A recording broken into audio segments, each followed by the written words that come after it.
어머니 행정학 진행하는 여러분의 영비 최영희입니다. 자, 우리 오늘 7주차 예산 과정까지 했었던 내용들 빈칸 한번 쭉 채워보려고 하는데요. 여러분 준비되셨죠? 예산 파트는 용어 정말 정확하게 봐주셔야 한다고 얘기를 했습니다. 그래야 헷갈리지 않고 정리가 된다고 말씀드렸죠.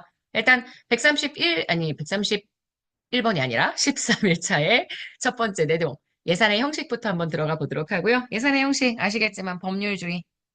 법률로 예산을 편성하느냐 아니면 그냥 의결주의 예산을 그냥 국회 의결로 보느냐 형식이 두 개가 다르다라고 얘기를 했습니다. 좀 복잡한 내용들이 있었는데요. 현재 우리나라가 사용하고 있는 게 의결주의이기 때문에 우리나라의 특징이 의결주의의 특징이다. 이렇게 정리해 주시면 됩니다.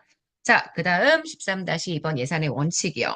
일단 국민 누구에게나 다 예산이 공개되어야 한다. 이건 공개성의 원칙이고요. 그 다음 명료성의 원칙, 수입 지출의 내용과 용도를 명확하게 정리해야 합니다. 그래서 예외가 되는 게 총액 계상 예산.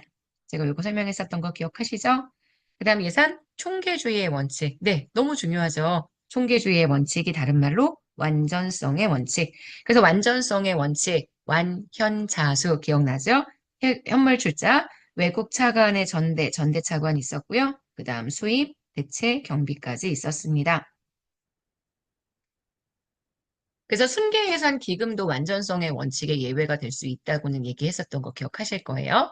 단일성의 원칙, 예산은 하나의 단일 예산으로 편성해야 한다는 의미고요. 단일성의 원칙의 예외는 추가 경정 예산, 특별회계, 기금 이렇게 있다라고 얘기를 했었죠. 그래서 단, 특기 이렇게 기억하자고 얘기를 했고요. 그 다음 예산의 목적, 양, 기간에 명확한 한계가 있어야 돼요. 이용과 전용이나 혹은 추가 경정 예산이나 계속비 2월 등이 예외가 될 수 있는 건 한정성의 원칙 또는 한계성의 원칙 이렇게 얘기할 수 있겠네요. 통일성의 원칙, 특정 수입이 특정 지출을 충당하지 않도록 해주는 원칙. 그래서 모든 수입을 일단 국고로 통일시킨 다음에 생각하자. 그래서 수입이 따로 지출을 감당하지 않도록 만들어주자. 제가 이렇게 얘기했던 거 기억하시죠? 그래서 이 통일성의 원칙의 예외는 일단 목수특기, 목적세, 수입대체경비, 특별회계, 기금 이렇게 있다고 했고요. 그 다음 사전 의결의 원칙까지 쭉 나와 있습니다. 예산의 원칙은 너무 중요한 거 아시죠? 자, 그 다음 프로그램 예산제도. 예산을 편성할 때 프로그램 중심으로 예산을 설명하는 제도라고 이야기했습니다. 현재 우리나라의 과목 체계는 분야, 부문, 이게 장이죠, 이게 관이죠, 항에 해당하는 게 사실은 프로그램인데 이 프로그램 단위의 예산을 아주 자세하게 작성하자라고 얘기하는 게 프로그램 예산제도의 핵심입니다. 여기가 자세해지는 만큼 상대적으로 여기는 좀 가벼워지는 느낌이라고 제가 말씀을 드렸었죠. 그래서 중앙정부에서 도입했던 연도는 일단 2007년 문제 출제됐었습니다. 지방정부 2008년. 정책과 성과 중심의 예산을 운영하기 위해서 설계하고 도입됐던 제도이다. 그래서 동일 정책을 가지고, 정책 목표를 가지고 있는 단위 사업을 하나의 프로그램으로 작성한 다음에 이 프로그램을 성과 관리의 기본적인 단위로 삼았다. 우리가 이렇게 이야기할 수 있습니다. 자, 그 다음에 일반회계, 특별회계, 기금 기억하시죠? 일반회계는 국가의 가장 기본 경비라고 얘기했고요. 특별회계는 정부의 특정한 사업을 위해 세입과 지출을 별도 계리하기 위해서 법률로 설치한다고 했고요. 중앙정부의 특별회계와 지방자치단체의 특별회계가 구분될 수 있다라고 얘기를 했었습니다. 자, 그 다음 제가 여러분에게 얘기했던 게 바로 기금에 대한 얘기했잖아요. 특정한 목적을 위해 특정한 자금을 신축적으로 운영할 필요가 있을 때 그래서 얘를 예산에 넣지 않고 별도의 기금을 설치한다고 말씀을 드렸었습니다. 예산 외로 운영이 되고요. 그렇지만 기금 운용 계획안을 작성해서 예산과 거의 동일하게 운영한다고 했습니다. 다만 금융성 기금의 경우는 30% 초과 변경할 때만, 비금융성 기금은 20% 초과 변경할 때만 국회 의결이 필요하다고 얘기했고요. 나머지에 대한 부분은 자유롭게, 그러니까 30% 안에서, 30% 이하에서, 20% 이하에서 이렇게 자유롭게 할 수 있다는 게 특징이라고 말씀드렸었죠. 그래서 예산보다 높은 자율성과 탄력성을 가지고 있다. 뭐 이런 얘기했습니다. 그 다음 13-6번 본예산, 수정예산, 추가 경정예산, 준예산. 요거는 편성하는 시기에 따른 거고요. 이건 예산 불성립 시기에 이용하게 되는 거죠. 본예산이 우리가 알고 있는 정기국회의 당초 예산. 예산안이 제출된 다음 예산안이 성립, 그러니까 의결이죠. 의결되기 전에 수정이 필요할 때 수정 예산입니다. 그리고 추가 경정 예산은 예산이 성립된 다음에 이미 성립된 예산의 변경을 가할 때에 정부가 편성하고 국회의 심의 의결을 거쳐야 하는 예산이라고 얘기했죠. 그래서 사전 의결 원칙에 부합한다고 말씀을 드렸습니다. 예산의 팽창이 될 수 있기 때문에 편성 사유를 되게 엄격하게 제한한다라고 얘기했고요. 그래서 전쟁이나 대규모의 재해가 발생했었을 때, 그 다음 경기 침체, 대량 실업, 그 다음 남북관계의 변화, 경제 협력과 같은 뭔가 이상하네요. 그죠? 경기 침체, 대량 실업, 남북관계의 변화, 경제 협력과 같은 대내 여건에 중대한 변화가 발생을 했거나 발생할 우려가 있을 때 제가 요거 토시 하나 틀리지 말고 다 외우셔야 한다고 했습니다. 그리고 법령에 따라 국가가 지급해야 하는 지출이 발생하거나 증가할 때 추경 편성할 수 있다고 했고요. 얘도 결산에는 포함을 시킨다라고 얘기했습니다. 자, 그다음 준예산 얘기했죠. 회계연도 개시 전까지 예산이 의결되지 않은 경우 전년도 예산에 준해서 편성할 수 있는 제도라고 했고요. 예산 의회 의결을 받지 않습니다. 그래서 의회 의결이 불필요하다. 이렇게 얘기를 했던 것 같아요. 자, 13-17번 통합예산, 통합재정 나와 있죠? 자, 일반회계, 특별회계, 기금 전체를 총망라해서 국가 전체의 재정 통계를 구하는 지표가 바로 통합재정이고요. 세입 세출을 순계로 파악합니다. 순계로 파악한다는 건 내부 거래나 보존 거래를 제외한다는 거죠.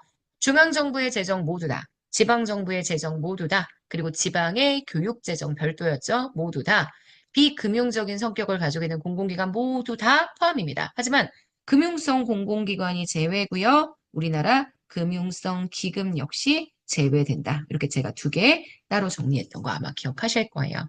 총지출 규모 나와 있죠? 경상지출, 자본지출, 융자지출. 만약에 여기에서 융자 회수만 빼주게 된다면 이게 통합재정 규모이다. 이런 얘기들을 쭉 드렸습니다. 자, 13-18 다양한 재산제도 얘기 한번 해볼까요? 조세출 예산부터 성인지 예산, 온실가스 감축인지 예산까지 쭉 이야기했고요.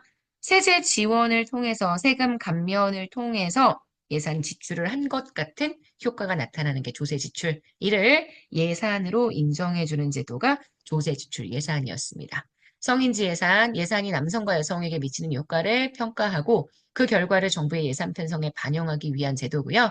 성인지 예산서, 결산서 아시겠지만 기재부 장관이 여가부 장관과 협의했었던 기준에 따라 각 중앙관서의 장이 작성한다. 이게 성인지 예산의 작성 형식이었고요.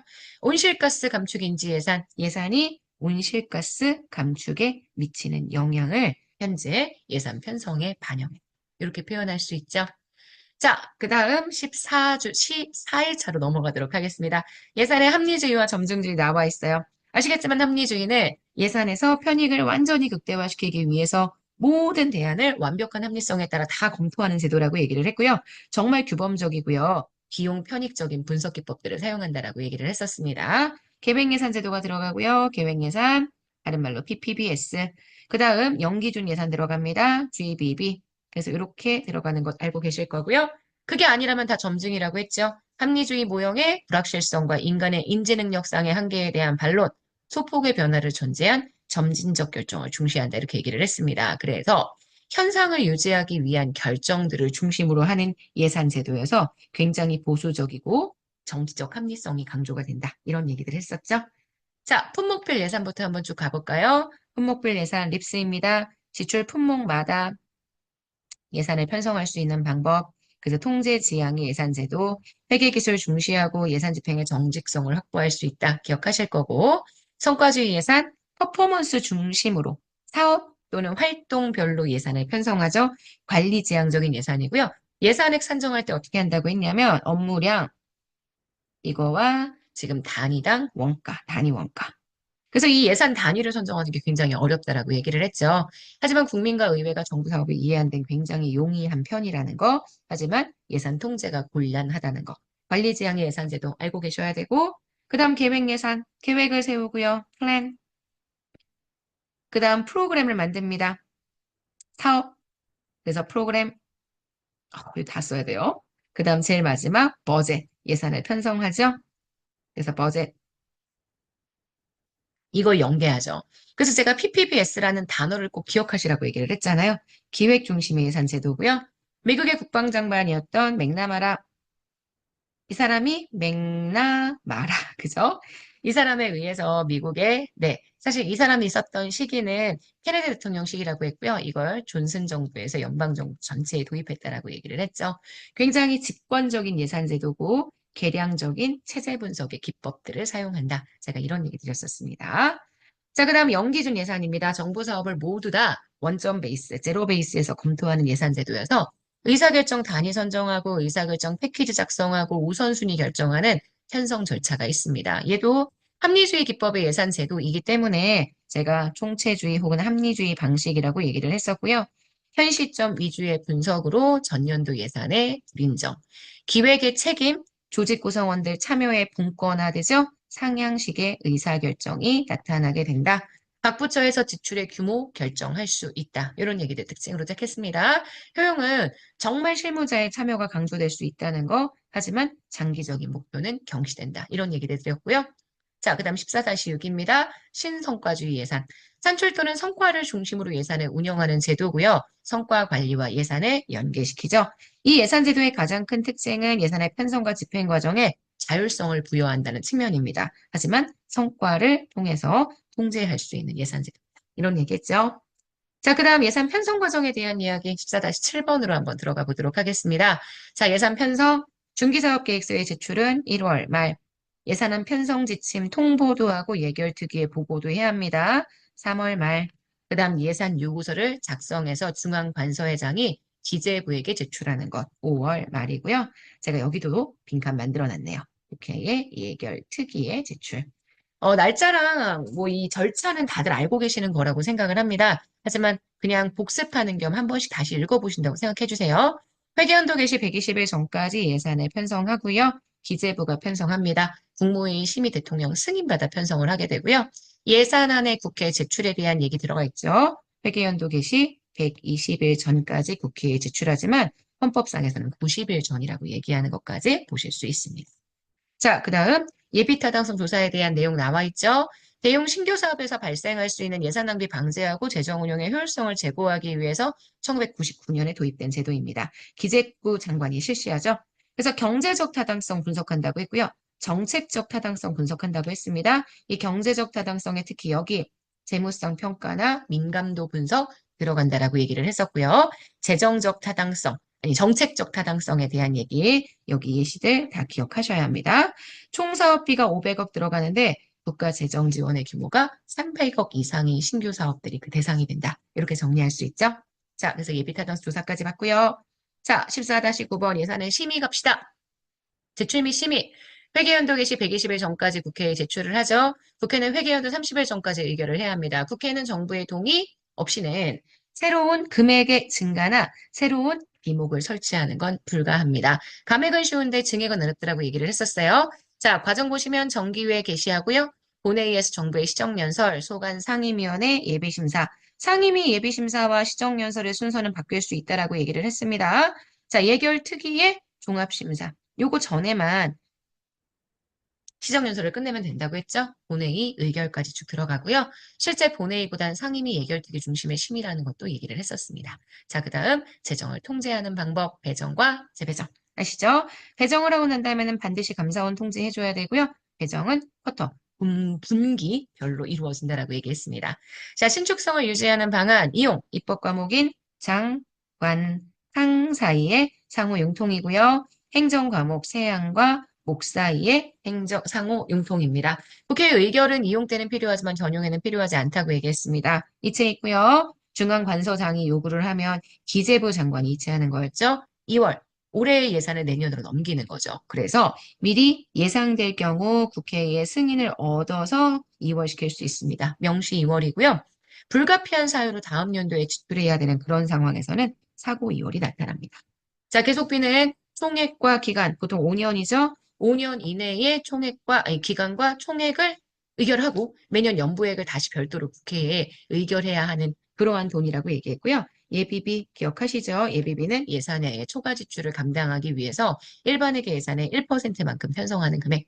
자, 국고채무 부담행위, 법률, 세출 예산, 계속비, 범위 외에 이거 말고 정부가 채무를 부담하는 행위에 대한 것. 수입 대체 경비는 수입을 경비로 대체하는 것까지. 다 정리했던 내용인데요. 이걸 또 글로 이렇게 읽으려니까 굉장히 양이 많습니다. 자, 여기 있는 내용들을 통해서 여러분들이 싹 다 이 부분을 정리하셨으면 좋겠다라는 그런 바람이 있었어요. 여기 있는 내용도 어렵지 않거든요. 되게 복잡해 보이지만 차근차근 하나씩 짚어가면 충분히 하실 수 있는 파트니까 우리 힘내서 열심히 한번 해보도록 합시다. 오케이? 네. 자, 여기까지 해서 우리 오늘 예산의 집행까지 끝냈습니다. 7주차까지 마무리해요. 이제 8주차, 9주차 한 번만 하면 저희 수업 마무리합니다. 저희 일주일 반만 하면 끝나는 거니까요. 끝까지 힘내서 정리해 주셨으면 좋겠습니다. 오늘 하루 정말 여러분 거예요. 내일 아침에 만날게요, 여러분. 안녕.